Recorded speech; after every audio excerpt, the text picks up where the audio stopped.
In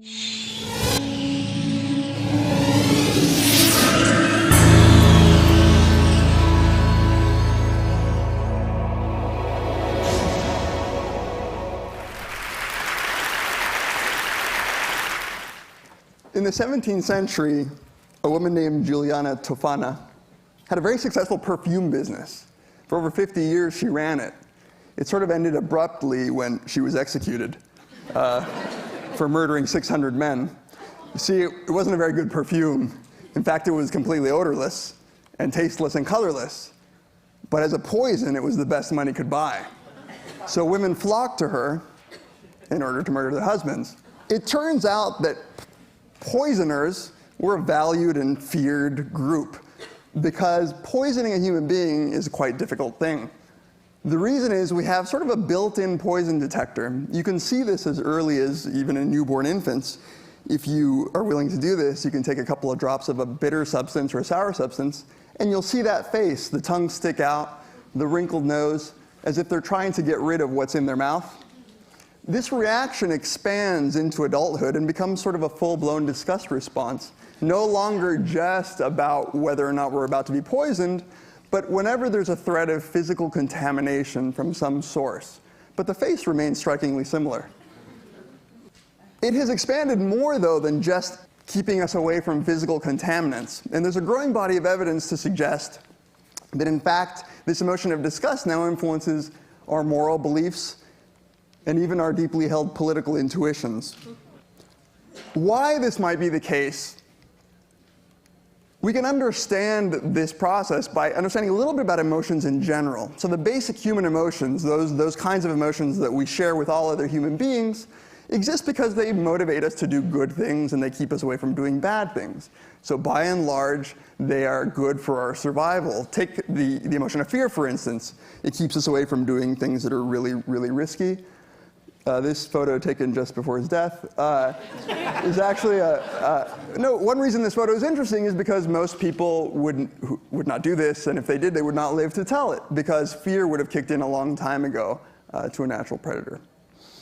Just like fear offers its protective benefit, disgust seems to do the same thing, except for what disgust does is keeps us away from not things that might eat us or heights, but rather things that might poison us or give us disease and make us sick.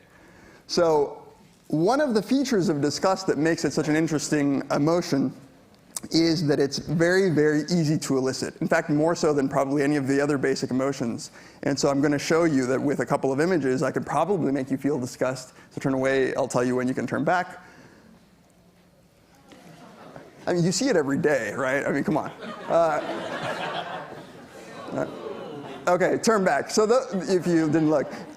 Those probably made a lot of you in the audience feel very, very disgusted. But if you didn't look, and I can tell you about some of the other things that have been shown sort of across the world to make people disgusted, things like feces, urine, blood, rotten flesh. These are the sorts of things that it makes sense for us to stay away from because they might actually contaminate us.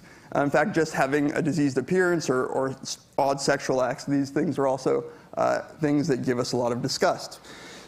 Darwin was probably one of the first scientists to systematically investigate the human emotions, and he pointed to the universal nature and the strength of the disgust response. This is an anecdote from his travels in South America.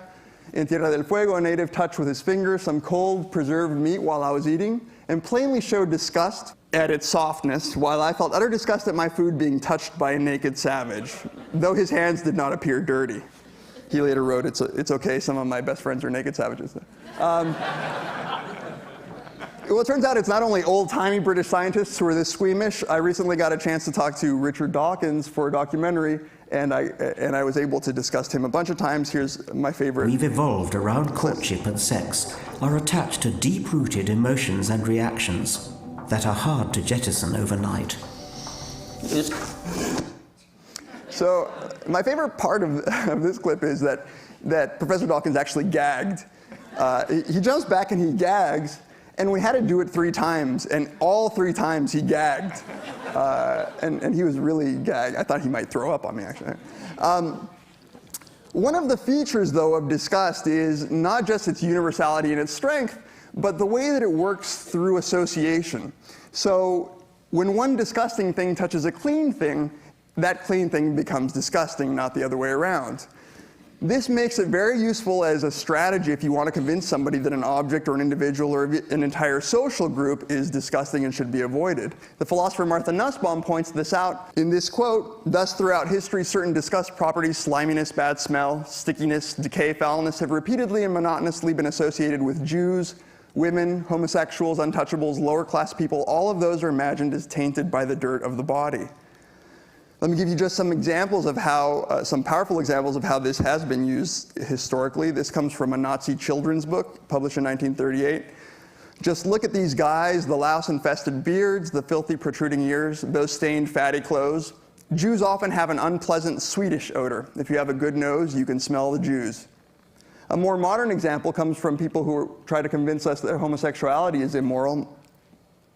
This is from an anti-gay website, where they state gays are worthy of death for their vile sex practices. They're like dogs eating their own vomit and sows wallowing in their own feces. These are disgust properties that are trying to be directly linked to the social group that you should not like. When we were first investigating the role of disgust in moral judgment, one of the things we became interested in was whether or not these sorts of appeals are more likely to work in individuals who are more easily disgusted. So while disgust, along with the other basic emotions, are universal phenomena, it just really is true that some people are easier to disgust than others. You could probably see it in the audience members when I showed you those disgusting images. The way that we measured this was by a scale that was constructed by some other psychologists that simply asked people across a wide variety of situations how likely they are to feel disgust. So here are a couple of examples. Even if I were hungry, I would not drink a bowl of my favorite soup if it had been stirred by a used but thoroughly washed fly swatter. Do you agree or disagree? While you're walking through a tunnel under a railroad track, you smell urine. Would you be very disgusted? Not at all disgusted. If you ask enough of these, you can get a general overall score of disgust sensitivity.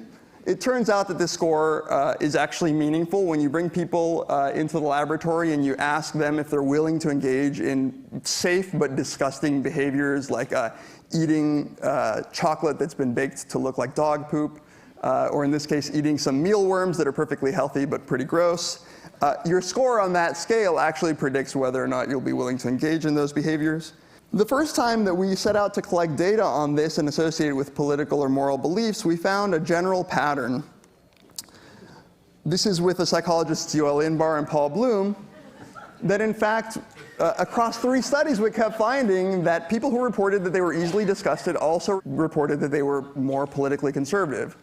Another way to say this, though, is that people who are very liberal are very hard to disgust.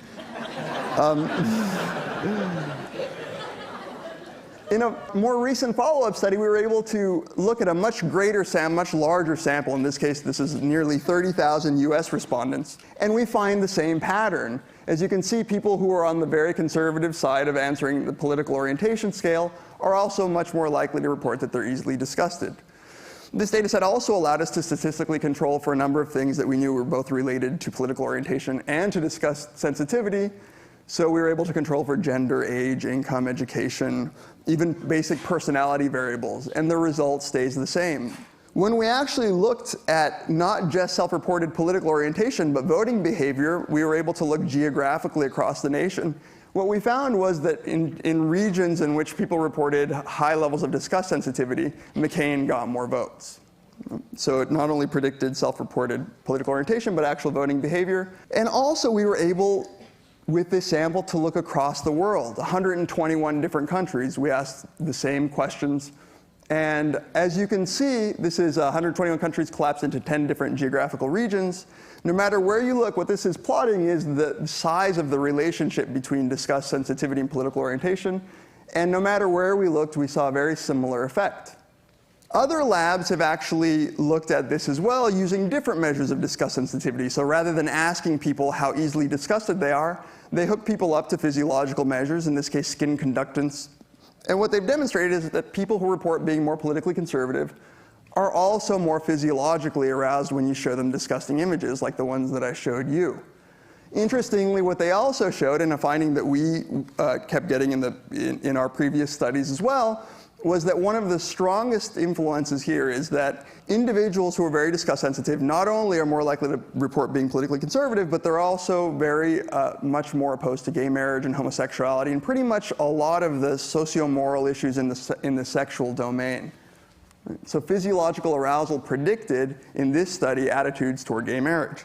But even with all these data linking disgust sensitivity and political orientation, one of the questions that remains is, what is the causal link here? Is it the case that disgust really is shaping political and moral beliefs? We have to resort to experimental methods to answer this. And so what we can do is actually bring people into the lab and disgust them and compare them to a control group that hasn't been disgusted. It turns out that over the past 5 years, a number of researchers have done this. And by and large, the results have all been the same, that when people are feeling disgust, their attitudes shift toward the right end of the political spectrum, toward more moral conservatism as well. So this is whether you use a foul odor, a bad taste from film clips, from post-hypnotic suggestions of disgust, images like the ones I've shown you, even just reminding people that disease is prevalent and they should be wary of it and wash up, right, to keep clean. These all have similar effects on judgment. Let me just give you an example from a recent study that we conducted. We asked participants to just simply give us their opinion of a variety of social groups. And we either made the room smell gross or not. When the room smelled gross, what we saw was that individuals actually reported more negative attitudes toward gay men. Disgust didn't influence attitudes toward all the other social groups that we asked, including African Americans, the elderly. It really came down to the attitudes that they had toward gay men.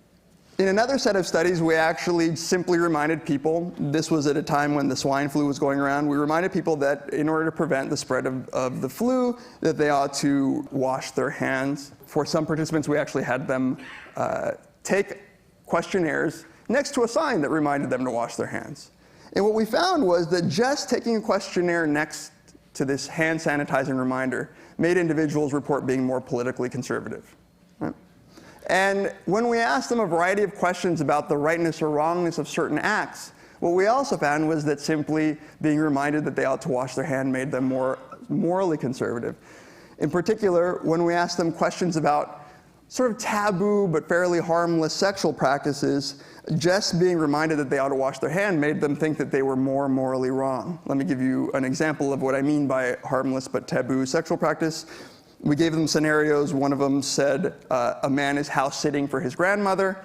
When his grandmother's away, he has sex with his girlfriend on his grandma's bed. In another one, we said a woman enjoys masturbating with her favorite teddy bear cuddled next to her.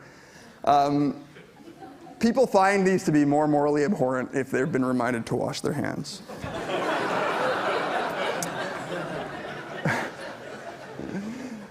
Okay. The fact that emotions influence our judgment should come as no surprise. I mean, that's part of how emotions work. They not only motivate you to behave in certain ways, but they change the way you think. In the case of disgust, what is a little bit more surprising is the scope of this influence. It makes perfect sense, and it's a very good emotion for us to have, that disgust would make me change the way that I perceive the physical world whenever contamination is possible. It makes less sense that an emotion that was built to prevent me from ingesting poison should predict who I'm going to vote for in the upcoming presidential election. The question of whether disgust ought to influence our moral and political judgments certainly has to be complex and might depend on exactly what judgments we're talking about. And as a scientist, we have to conclude sometimes that the scientific method is just ill-equipped to answer these sorts of questions. But one thing that I'm fairly certain about is, at the very least, what we can do with this research is point to what questions we ought to ask in the first place. Thank you.